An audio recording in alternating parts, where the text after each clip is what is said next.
Yeah, I think so. Okay. My topic is pivot chord modulation.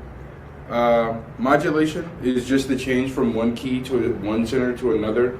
There are two ways that you can modulate. You could either just suddenly shift to a new key, which is just called direct or phrase modulation, or you could pivot to a closely related key, which is what we're going to be doing today.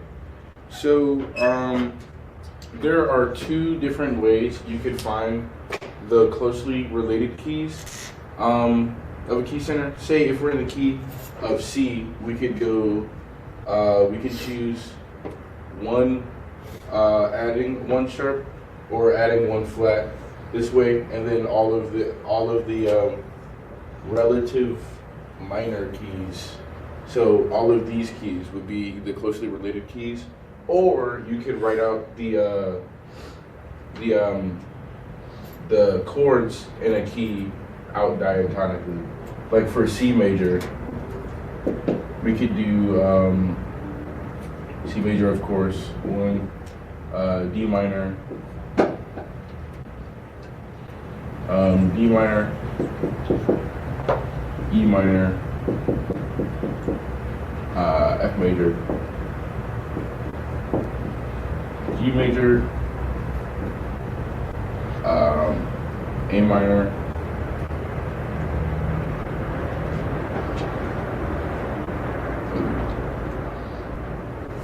and B diminished, but B diminished we can't modulate to a diminished key because those don't exist. So we could modulate to all of these keys because we're already here. And which, if you look at these, D minor, A minor, E minor, F major, and G major, they're all right there. And the same goes for minor keys. But the most common keys to modulate to are from a major key, modulating to the 5, or in a minor key, modulating to the major 3 chord, which is just the relative major. Okay.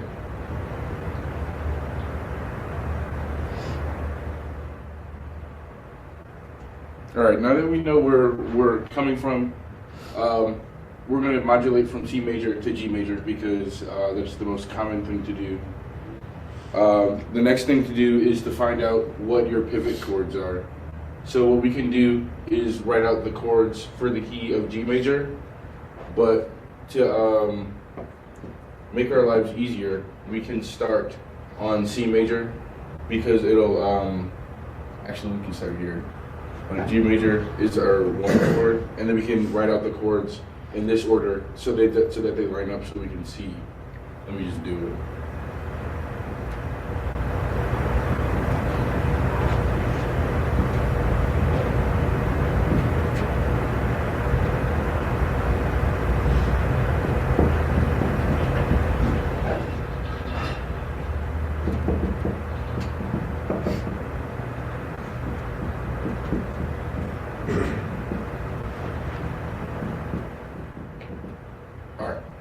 So with these, can someone tell me which keys line up like with the chord qualities? Like it has to be major or minor between both keys. Can somebody let me know which ones they are? Kasi, can you tell me one? C. Yep. Is one. C major is one. All right, Lucas. E minor. Mike. G major. And G major. And are there any more? Charlie. A minor. A minor. Boom. So these are the chords that we can use to pivot between the two keys because the pivot chord acts as a bridge in between the two different keys. All right. Now that we have where we're going, well, where we're coming from, where we're going, and how we're going to get there, there are 4 steps to actually doing the modulation process. So the first thing, step 1 is to establish the original key.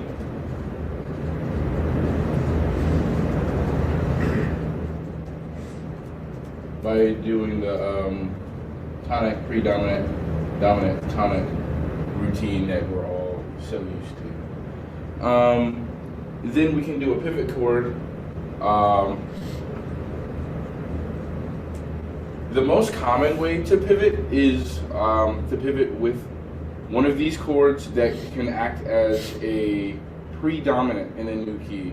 So out of these 4 chords, which one of them are predominant? Could somebody answer that question? Kasi. In the G major? Yes, in G major. C, because it's 4. So C can be act as predominant. Is there any other chord? Brandon. A. A, yes, because it is the 2. So we can use either this the C major or A major. Minor. Oh, sorry, minor.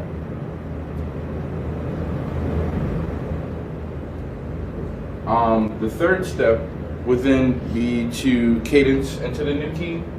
So if I were to write out a chord progression in C major going to G major, like I want to establish the original key. So I could do 1, 4, 5, 1, and then I'll use A minor as the predominant. But since it's a pivot chord, it's in both keys. So I would write 6 here, and then use this symbol to show that we're modulating, because these chords are the same, but act differently in the different keys. And then, so here's the pivot chord, and then the next step is the cadence into the new key.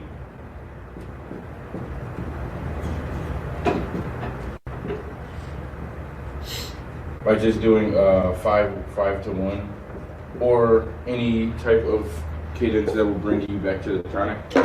So I could then do 2, 5, and then new key, and then 1. And then the final step is to reconfirm the new key, which can be done the same thing as the original key. So I can just do 1, 4, 5, 1. So I established the original key, pivot, cadence into the new key, and then establish the key once again. And that's all there is to pivot chord modulation. Would anyone like to choose a key and we can make a chord progression together? Charlie. B major. B major. Okay. So, how would we, going through these steps, or we could either write out the chords in the scale, or we could use the circle of fifths. Which one would you like to use? Just fifths. Okay. So we can start by going, honestly, you could just draw kind of like this not pentagon, but trapezoid type thing that goes around the upper fourth, down a fifth, or no, down a fourth, up a fifth, and their relative keys. The most common key to modulate to from B major would be its fifth, which is F sharp. That's not true. Is that true? Yeah, that is true. But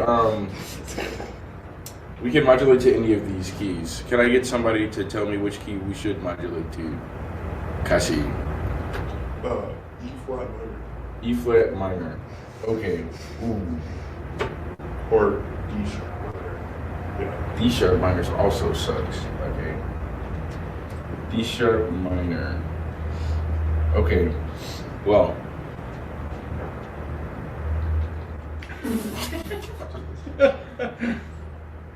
You don't have to do that one. I don't think I'm gonna do that one. How much time do I have left? 5 minutes. Okay. Well, you don't have to use it up. Up to you. Should I go through one more of the chord progressions? Ask them. What do you guys? Do you guys feel Do you that guys? example was pretty clear? Yeah. Okay, great. Maybe Awesome. other than a new one, we can listen to that one. Or Oh. That's a good wrap up. Dr. Hung, could you play this chord progression? So, You just play them all in root position. okay. So you tell me what chords we have. 1, 4, 5, 1 in the original key, right? Yes. Okay. Okay. Now why don't you walk us through what was that? And That's then the first part you talked about establishing the original. so we established the original key, and then we can pivot using A minor, which is our 6th chord, and C minor, and then G minor is our 2 chord. So then that could cadence into the new key, and then we have to establish the new key. Now we're squarely in G major. Awesome. Thank you. Okay.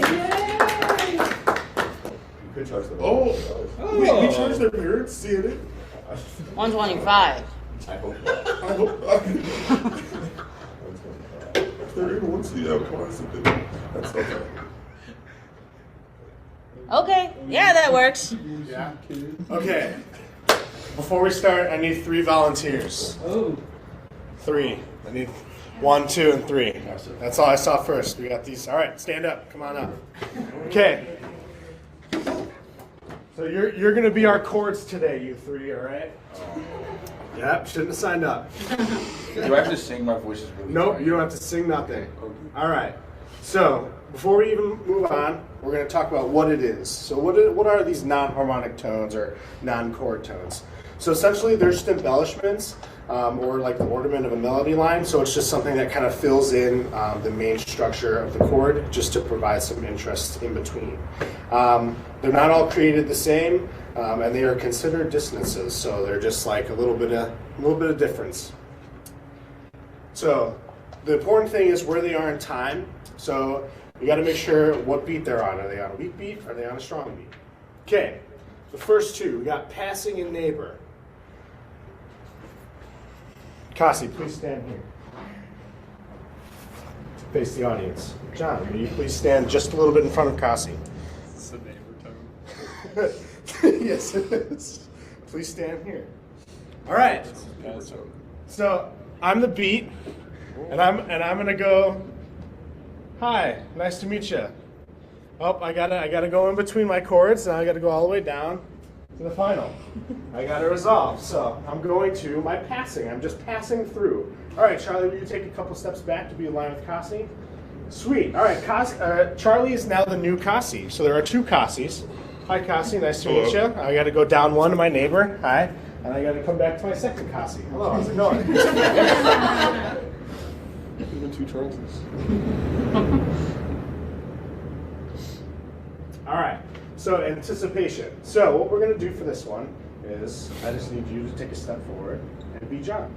All right, so same thing. If we're moving in time and space, we have 1 Kasi. I'm not going to shake everyone's hand again. So we have Kasi, and then we have 2 Johns. If that kind of makes sense, right? So it's 1 chord moving upwards to the next. Same. All right, pedal. You take a step forward. So now we have 3 chord tones that are in the same position, right? The same note. They are all Kasi. All right?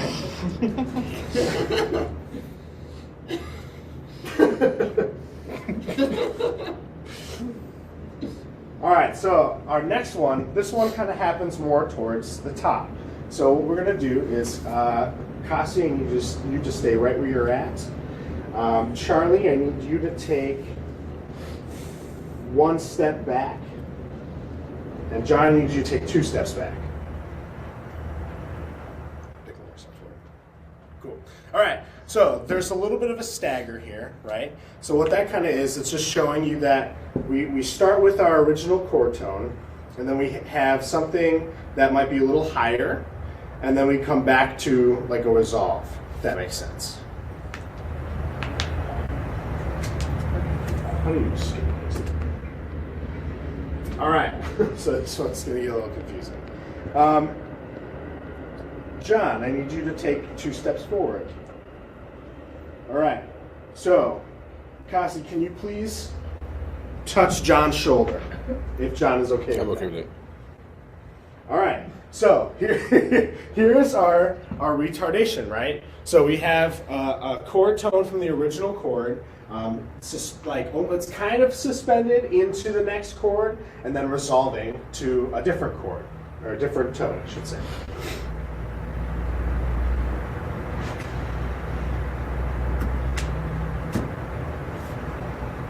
I knew there was one I missed. So suspension is kind of the same thing, but instead of it going up, it actually moves down. So Charlie, can you take 2 steps forward? So it resolves down. We did that one. I believe that is it. Yippee! Cool. You guys can take a seat. Thank you, chords. Appreciate it. Thank you, tones. Appreciate it. That's it. That's all I got. I tried to make it as simple as I could.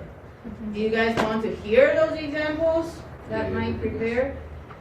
Would that be helpful, or you already feel very confident? That's up to you. Hearing them will help. Yeah. Okay. So let's. And also, that's also a good way just to wrap up your lesson. Yeah. Or you could have listened to them as you were introduced. So this is the what? Shaking hands with every single one, right? Yeah. Passing tone, and this one.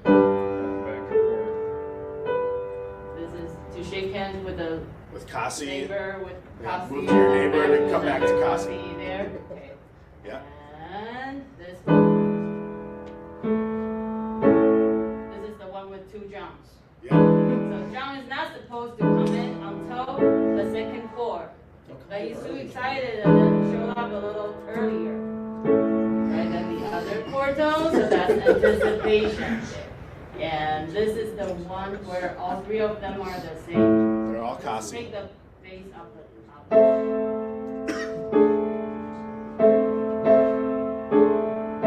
Yeah, so upper voices feature different chords, but the bass is very stubborn and wants to stay there. That's pedal tone, and then this one.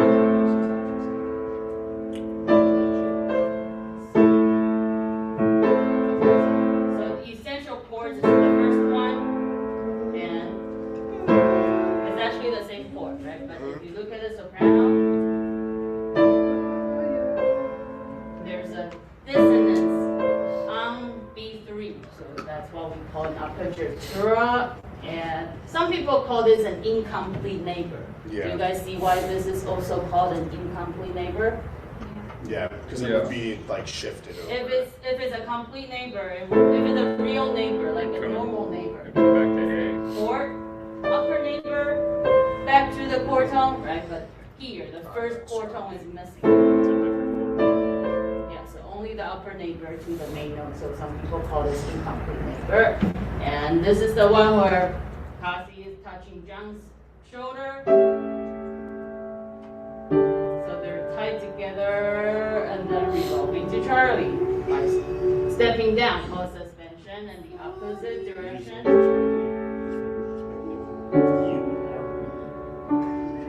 So resolving up, called retardation. There. Okay? And now just a little more.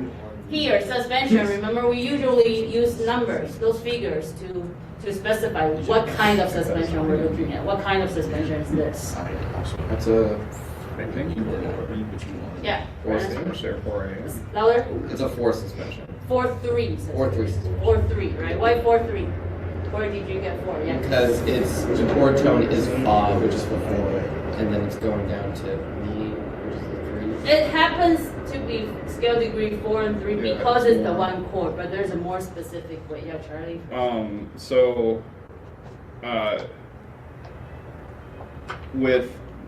What am I trying to say? So D and A or D and G are a fourth away, and then they resolve down to D and F sharp, which is a third away. Yeah, so the you always four- want to compare the interval between that suspension with a bass, right? So this is a G, bass is a D, so hence a fourth, and the fourth steps down to a third. So that's why this is called a 4-3 suspension. Okay. Okay. All right. Thank you to Ashley. All right. Are you guys done writing comments for Mike? Does anyone need more time? Nope. Okay. Do we get to see those? Yes. Yeah. Oh yeah. So in order to see those, I need you to just write something on Schoology. So on Schoology, there is an assignment entry called teaching project, and you have to submit something in order for me to count. Yeah. So I'll send using you. your last name, right? Yes. Okay. Does anyone want to hear how to spell my last name? I'll just write your first name. Okay, that's fair. I want to put all three. I want to put your full name. I know how to spell. Let's go from Just How do you do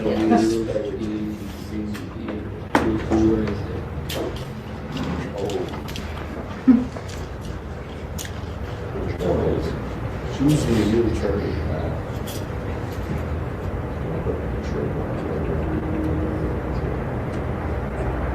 Oh my god.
Okay, Cassie, do you want to write as you talk? Yeah, alright, that's okay.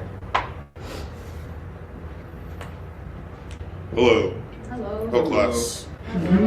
Today we will be reviewing binary form. Now, the word binary, you may have heard that from like computer programming, or just like bi from bicycle, meaning two, or with computer programming, zeros and ones, binary. And that is because, and in binary form, it is specifically a piece or a section that has, like, a piece or like a movement of music, I should say, that has two main sections. And you'll be able to tell that it is in binary form because there will be double bar lines, like, somewhere in the middle of the piece, like, very clearly dividing into two sections. And all binaries have that in common. But past that, there are different types of binary, and the different types are determined based off of their thematic content and their harmonic content. For their thematic content, there's two types. The first is set.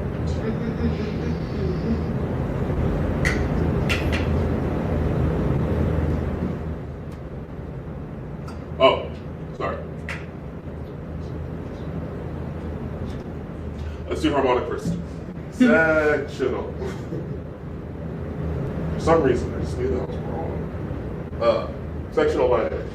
And sectional binary refers to when the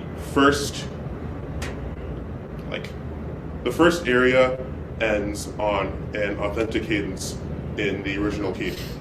If it ends on an authentic cadence in the original key, then it sounds like it's come home. And if the piece were to end there, nobody would bat an eye. That's how you know that it's sectional. And if it doesn't do that, if it does pretty much anything else, then it is continuous.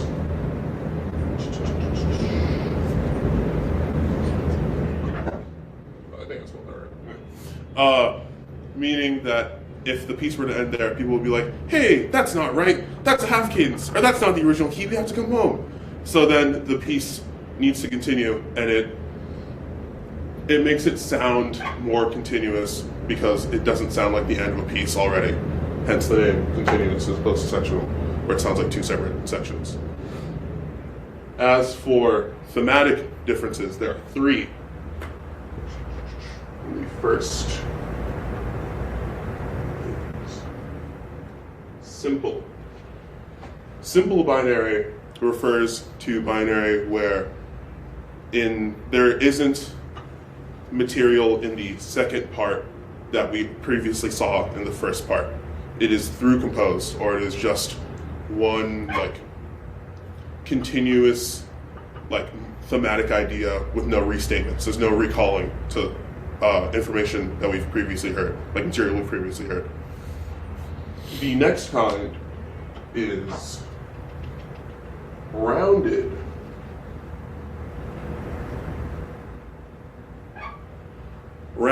Rounded binary will feature material from the beginning.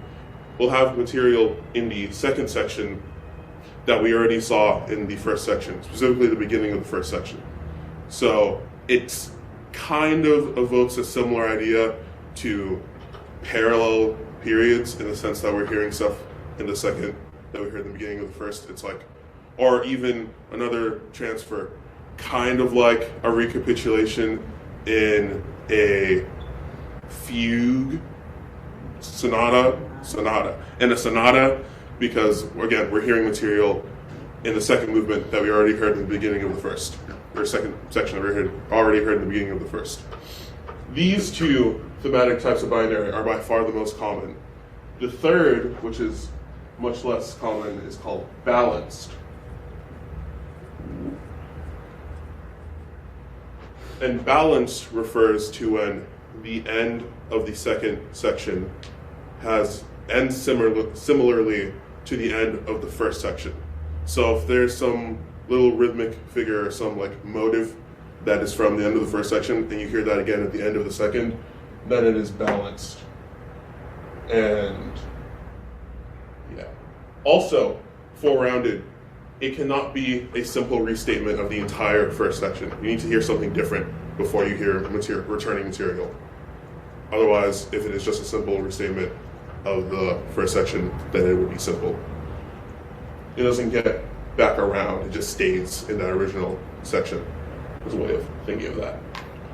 Now,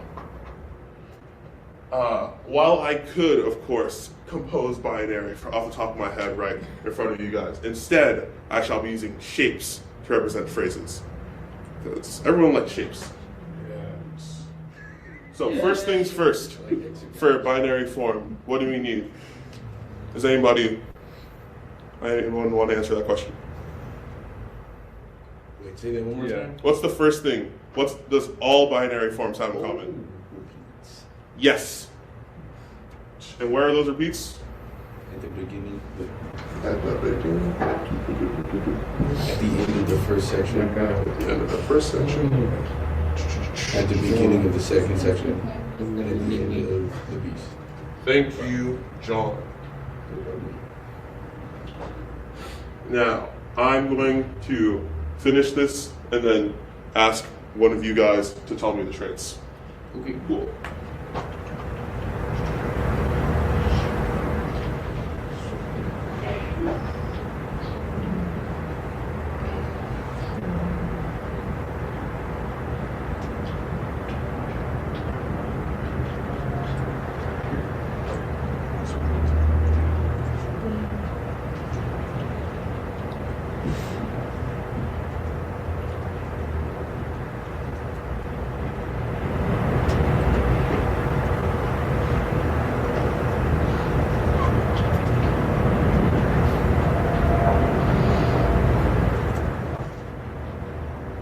Now, first things first.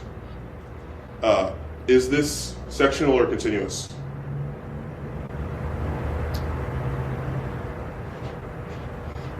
Brandon, looks like you're thinking of it. Okay. John. Sectional. And how do you know that? Because there's a perfect authentic cadence at the end of the first section. Yes, correct. Next, thematic. Simple, rounded, or balanced? Anyone? John's been answering a lot on Superstar. is you guys need to be reminded about the differences between simple, rounded, and balanced.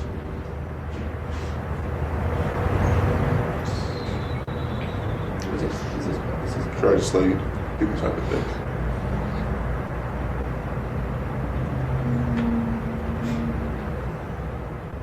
Could you run through the traits one more time? Yeah. Okay. Simple. In the second section, we do not see any material that returns from the first. Rounded, we see material from the beginning, from the first. We see material from the beginning of the first, return in the second, after we have some new material. Balanced, we have material at the end of the first, show up at the end of the second. Charlotte. So that means this would be rounded. Yes, and why is that? Because it still takes phrases or subjects from the opening section and uses it in the second section, but it doesn't. But it's not balanced because it's not used to close out the phrase. Yes. We don't see material from the end show up at the end. Yes. Yes, that's why it's not balanced. Okay. Now, John, as a reward for answering so many questions, how about you draw up a shaped binary form? Okay.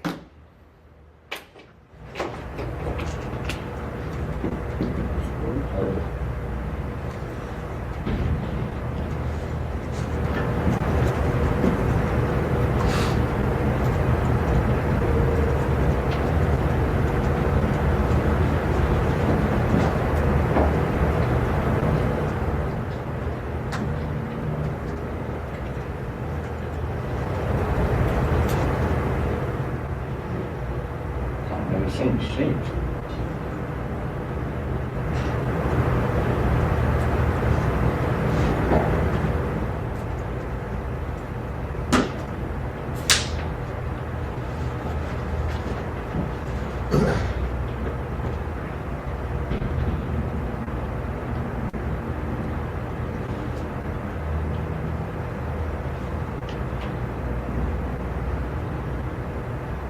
Can you specify the type of key? Just at the end of the first. Yeah. I don't know how you run shapes, that's why I can't do that. Ooh. Hope you all remember what a Phrygian cadence is.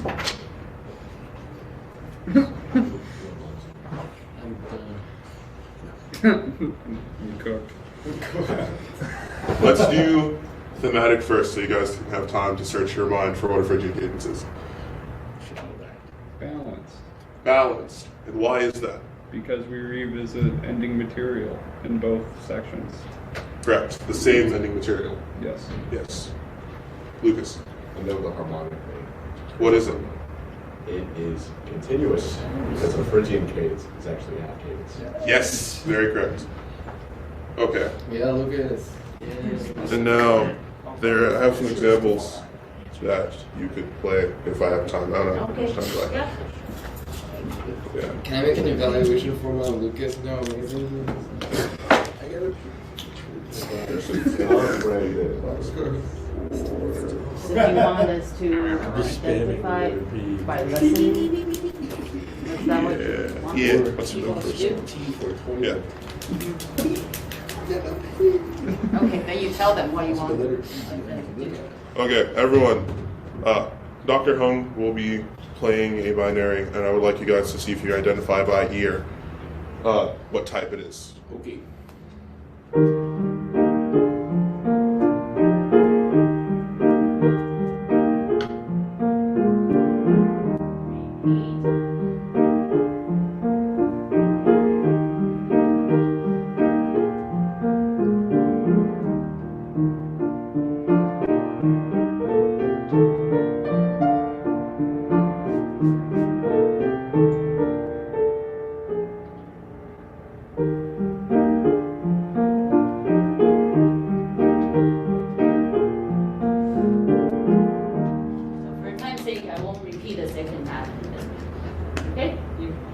John, I saw your hand. Tell me one of these two. It is sectional because there's perfect octave cadence at the end of the first remain. Very good. Anyone else? Brandon. It was rounded Why? because the beginning material. Wait. Yeah. Okay. Yeah, I'm not saying you're wrong. I just. Yeah. Okay. Because the beginning material came back at the end. At the second half. Yes. Very good. Thank you all. Yay! All right, before you erase it, let me ask you guys a question. So.